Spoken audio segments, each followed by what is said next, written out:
श्री गणेशाय नमः। जय श्री हरि विष्णु सनातन धर्म की जय। हर हर महादेव।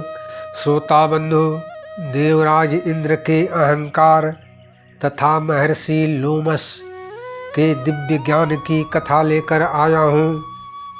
एक समय देवराज इंद्र कठोर तप और 100 अश्वमेघ यज्ञों के पुण्य के प्रभाव से त्रिलोकी का राज्य प्राप्त किए। इंद्र अपनी शक्ति के अहंकार में डूब चुके थे। एक समय स्वर्ग के सिंहासन पर बैठकर अप्सराओं का नृत्य और गंधर्वों का संगीत एवं गान सुन रहे थे। तभी इंद्र के मन में विचार आया कि मैं तीनों लोकों का स्वामी हूँ। मेरे पास शक्ति और वैभव अद्वितीय है। स्वर्ग का महल पुराना और साधारण है। यह मेरी महानता के अनुरूप नहीं है।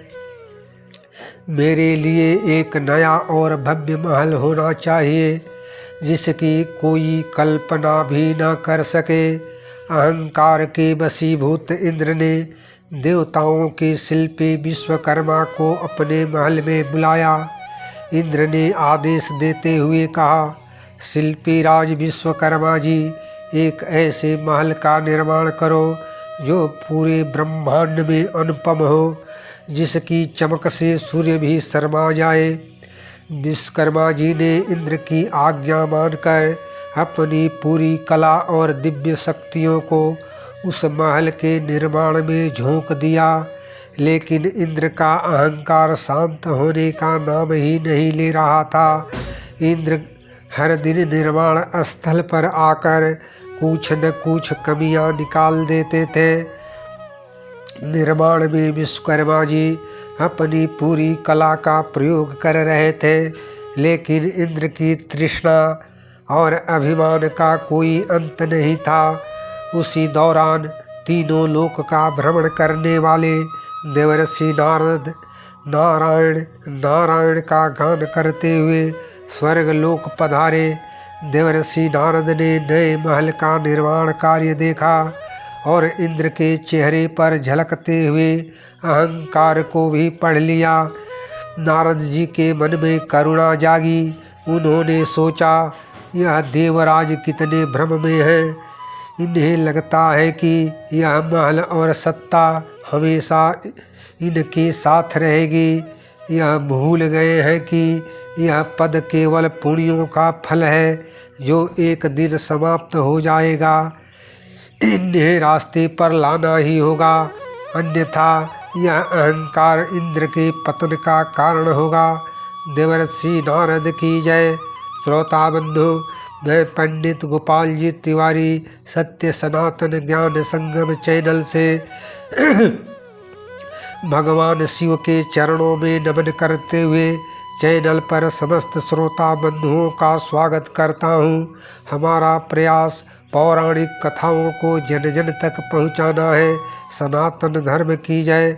श्रोता बंधु, देवर्षि नारद ने ध्यान लगाया और महाज्ञानी महर्षि लोमस का स्मरण किया तथा नारद जी उनके पास पहुँचे। अत्यंत विनम्रता से प्रार्थना की, हे महर्षि, देवराज इंद्र का अहंकार आकाश छू रहा है। वह अपनी नश्वर सत्ता को शाश्वत मान बैठे हैं। उनके अहंकार को चूर करके उन्हें सत्य का ज्ञान देने के लिए केवल आपकी कृपा पर्याप्त है। कृपया आप अमरावती पधारे। महर्षि लोमस हर मोह माया से परे जा चुके थे। वे अवधूत थे। शरीर पर पुरानी लंगोटी, हाथ में काठ का पुराना कमंडल धारण करते थे। वो अपनी जटाओं में एक जीर्ण शीर्ण चटाई बांधे थे। रास्ते में धूप और बारिश से बचने के लिए पुरानी चटाई सिर पर रख लेते थे। उनके वक्षस्थल पर पके हुए बाल चमक रहे थे। उनके मुखमंडल पर कोटि कोटि सूर्यों का तेज दमक रहा था। जब महर्षि लोमस अमरावती के नए रत्नों से जड़े चमकते हुए भवन में पधारे। उनका तेज इतना प्रखर था कि संपूर्ण स्वर्गलोक उनकी प्रभा से ढक गया। महर्षि लोमस के आते ही अनजाने में इंद्र के सभी सभासद उठकर खड़े हो गए। देवराज इंद्र भी, जो अहंकार में चूर थे, उस अलौकिक तेज के सामने अपने रत्न जड़ित सिंहासन से उठकर खड़े हो गए। इंद्र हाथ जोड़कर बोले, महर्षि, आपका स्वर्ग लोक में स्वागत है। और संकोच के साथ बोले, ब्राह्मण, मैं आपको पहचानता नहीं हूँ, आप कौन हैं? महर्षि लोमस मंद मुस्कान के साथ बोले, देवराज, ब्रह्मांड के लोग मुझे ब्रह्मर्षि लोमस के नाम से जानते हैं। सहसा महर्षि लोमस जोर जोर से हंसने लगे। उनका अष्टहास इतना तीव्र, गहरा और दिव्य था कि उसकी गूंज से स्वर्ग लोक के महलों की दीवारें तक कांप उठे। देवताओं में सुगबुगाहट होने लगी। इंद्र सोचने लगे, इतने महान और ज्ञानी महर्षि बिना किसी कारण के इस तरह नहीं हंस सकते। ज्ञानी महापुरुषों के हंसी में भी ब्रह्मांड के गहरे रहस्य छिपे रहते हैं। इंद्र ने हाथ जोड़कर विनीत भाव से अनुरोध किया, महर्षि, कृपा करें और बताएं कि आपके इस प्रकार हंसने का क्या कारण है। आप अथाह ज्ञान के सागर हैं, मुझसे क्या भूल हुई है जो आप इस तरह हंस पड़े। महर्षि लोमस की आंखों में एक गहरी करुणा तैर गई। उन्होंने अपनी अंगुलियों से स्वर्ग के उस चमकते हुए महल के फर्श की ओर इशारा करते हुए कहा, इंद्र, जरा नीचे धरती पर तो दृष्टि डालो। इंद्र ने नीचे देखा। वहाँ रत्नों से जड़े फर्श पर चींटियों की एक बहुत लंबी कतार चली जा रही थी। उस कतार में सबसे आगे एक चींटी, जिसकी एक टांग टूट गई थी, जिसके कारण वह ठीक से चल नहीं पा रही थी और घिसट घिसट कर खिसक खिसक कर बड़ी मुश्किल से आगे बढ़ रही थी। महर्षि लोमस ने उस चींटी की ओर इशारा करके कहा, देवराज, देख रहे हो न इस चींटी को जो सबसे आगे है, जिसकी एक टांग टूटी हुई है। वह अपने पूर्व जन्मों में 72 बार इंद्र बन चुकी है। यह सुनते ही इंद्र के पैरों तले जमीन खिसक गई। इंद्र की आंखें फटी की फटी रह गई। इंद्र घबरा कर बोले, महर्षि, यह कैसे संभव है? इंद्र का पद कोई साधारण पद नहीं है।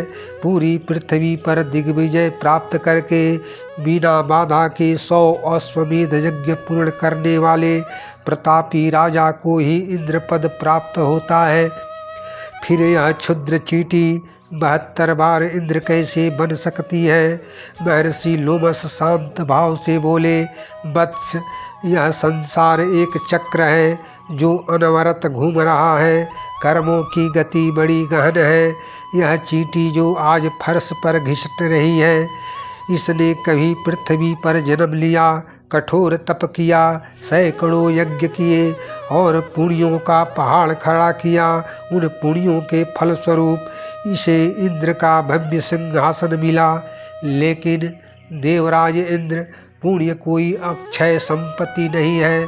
स्वर्ग का भोग भोगने से पुण्य क्षीण हो जाते हैं। जब इसके पुण्य समाप्त हो गए तो यह नीचे गिर गई। फिर कभी राजा नहीं बनी, कभी रंक, कभी कीड़ा, कभी पशु बनी। फिर इसने अच्छे कर्म किए, फिर इंद्र बनी और पुण्यों के क्षीण होने पर फिर गिर गई। इसी प्रकार यह 72 बार तुम्हारे इसी सिंहासन पर बैठ चुकी है।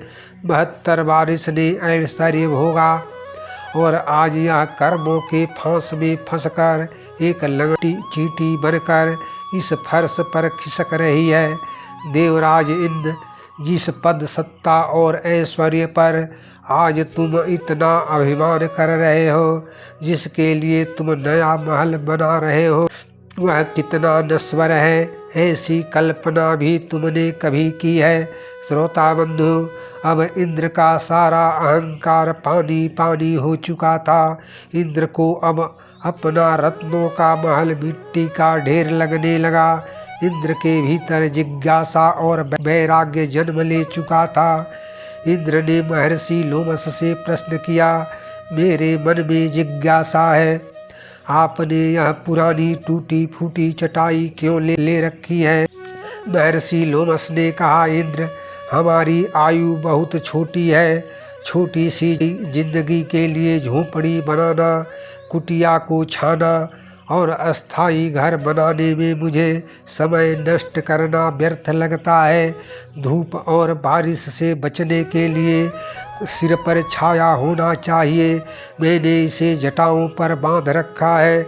मुझे संतोष हो गया है कि मेरे सिर पर छत है। छोटे से जीवन के लिए झोपड़ी क्यों बनाए? इंद्र चकित रह गए। इंद्र ने फिर पूछा, महाराज कृपा करके बताइए, आपकी वास्तविक आयु कितनी है? महर्षि ने अपनी छाती के सफ़ेद बालों की ओर इशारा किया और बोले, इंद्र, वर्षों की गणना में तो मुझे अपनी आयु याद भी नहीं है, पर मेरी छाती के सफ़ेद बाल मेरी आयु के मापदंड हैं। जब भी सृष्टिकर्ता ब्रह्मा जी की आयु समाप्त हो जाती है, तब मेरे छाती के बालों में से एक बाल टूट कर गिरता है। इंद्र ने कांपते स्वर से पूछा, ब्राह्मण, ब्रह्मा जी की आयु कितनी होती है? लोमस ऋषि बोले, देवराज, सतयुग, त्रेता, द्वापर और कलयुग, इन चारों युगों को मिलाकर एक चतुर्युगी महायुग बनता है। ऐसे 71 चतुर्युगों का एक मनवंतर होता है। एक मनवंतर में तुम्हारे जैसे 14 इंद्रों का कार्यकाल पूरा हो जाता है। ऐसे 14 मनवंतरों को मिलाकर ब्रह्मा जी का केवल एक दिन होता है। उतनी ही बड़ी ब्रह्मा जी की रात होती है। ऐसे ही 360 दिनों और रातों से ब्रह्मा जी का एक वर्ष होता है और ऐसे 100 वर्षों की ब्रह्मा जी की पूरी आयु होती है। जब ब्रह्मा जी के 100 वर्ष पूरे होते हैं, उनका पतन होता है, तब मेरी छाती का एक बाल झड़ता है। इंद्र, जिस दिन मेरी छाती के पूरे बाल झड़ जाएंगे, उसी दिन मेरी छोटी आयु पूरी हो जाएगी। अब तुम सोचो, इतने से जीवन के लिए मैं घर क्यों बनवाऊं? और तुम्हारा कार्यकाल ब्रह्मा जी के एक दिन का एक छोटा सा हिस्सा है। तुम इस नश्वर स्वर्ग में अस्थाई महल बनाने के लिए इतने उतावले हो गए हो। लोमस ऋषि की बातों को सुनकर इंद्र का अहंकार चूर चूर होकर बिखर गया। जिस स्वर्ग के सिंहासन को वे शाश्वत मानते थे, वह पानी के बुलबुले के समान क्षणभंगुर लगने लगा। इंद्र ने उसी क्षण विश्वकर्मा जी को बुलाकर कहा, हे शिल्पी कर्ता, मुझे क्षमा करें। अब मुझे किसी नए महल की आवश्यकता नहीं है। अब मैं अपने बचे हुए जीवन में ऐश्वर्य के मद को छोड़कर श्री हरि के नामों का जाप करूँगा, क्योंकि केवल परमात्मा का नाम ही सत्य और शाश्वत है। श्रोता बंधु, स्वर्ग का सुख भी अस्थाई नहीं है। सत्य ईश्वर और उनकी भक्ति कभी नश्वर नहीं होती। जीवन में धन, पद, यौवन, यश का अहंकार सबसे बड़ा भ्रम है। यह सब क्षणभंगुर है। सच्ची और शाश्वत शांति केवल परमात्मा के चरणों में है, को समर्पित कर देने में ही है। जय श्री हरि विष्णु। श्रोता बंधु, इंद्र का अपने ऐश्वर्य का अभिमान और महर्षि लोमस के दिव्य ज्ञान की कथा सुनकर लाइक करें, शेयर करें, कमेंट करें तथा चैनल को सब्सक्राइब जरूर करें। सनातन धर्म की जय, महर्षि लोमस की जय। हर हर महादेव।